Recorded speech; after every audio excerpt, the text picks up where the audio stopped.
আসসালামু আলাইকুম, hello everyone, কেমন আছো তোমরা? আশা করি তোমরা ভালো আছো। আমিও ভালো আছি। চলে এলাম ছাদের উপরে শিম তুলতে। আর মাশাআল্লাহ, এত ভোরে ভোরে শিম হচ্ছে আর গাছগুলো এত সুন্দর বড় হয়েছে। আল্লাহ তাআলার সবই কুদরতি।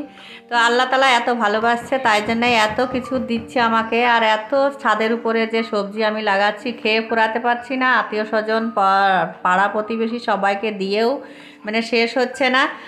তো ভালোই লাগছে। তা তোমরা দেখো, তোমরা দেখে আমার মতো এরকম করে আমার সঙ্গে কিছু মোটিভেট হও আর তোমরাও করতে শেখো। আর আমি আরও অনেক কিছু সবজি, ফল, যা কিছু গাছ আছে অনেক কিছু ট্রাই করব, চেষ্টা করব যে লাগানোর।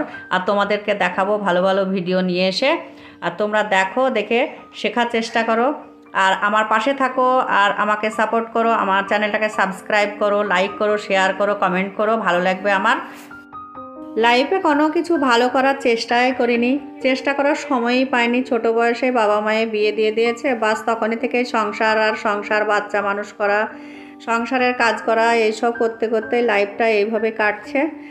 তো এরকম আমার মতো ব্যর্থ জীবন কার কার আছে একটু কমেন্টে জানিও আমাকে। আমার শরীরটা প্রচণ্ড খারাপ আর এতেই আমাকে কাজ টাজ সব কিছুই করতে হচ্ছে। বাড়িতে সেরকম কাজের কেউ নেই, মেয়ে মানুষ, সবই বাড়িতে ছেলে। আর কাজ করতে গেলে নিজের তো কষ্ট হয়, আবার কাউকে বলার মতো লোকও নেই যে কাউকে বলবো যে এই কাজটা করে দাও, কি কোনোটা আমাকে একটু হেল্প করো, সেরকম কোনো কিছু নেই। আমার শরীর খারাপ, যে আমার পেটে কি হয়েছে বুঝতে পারছি না। ডাক্তার দেখাচ্ছি, তা দেখা যাক আল্লাহর রহমতে যে কেমন আমি থাকি, তা পরে আবার আপডেট দেবো তোমাদেরকে। আর দোয়া করো যেন আমি সুস্থ হয়ে থাকি, ভালো হয়ে যাই। আর মেয়ে মানুষকে তো সারা জীবন কাজ করতেই হবে। মায়ের পেট থেকে বেরিয়েই মেয়ে মানুষ, যতই যে মাস্টার হোক, ডাক্তার হোক, যাই হোক, বড় অফিসার হোক, তাও মেয়ে মানুষকে সেই বাড়ির কাজ করে খেতেই হবে।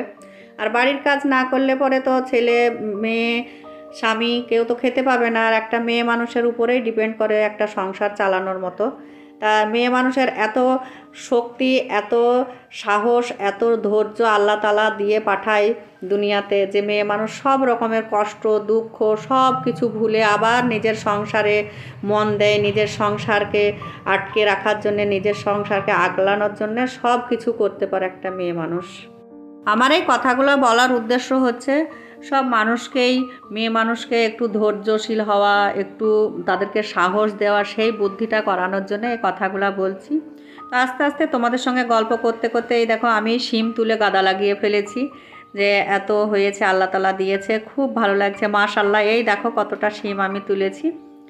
আর এত সুন্দর এই শিমগুলো খেতে, এত স্বাদ যে ভালোই লাগে, তাড়াতাড়ি সিদ্ধও হয়ে যায়। আর এই দেখো খাঁচা থেকে দুটো ডিমও তুলে নিয়েছি। সবাই ভালো থেকো, খোদা হাফিজ।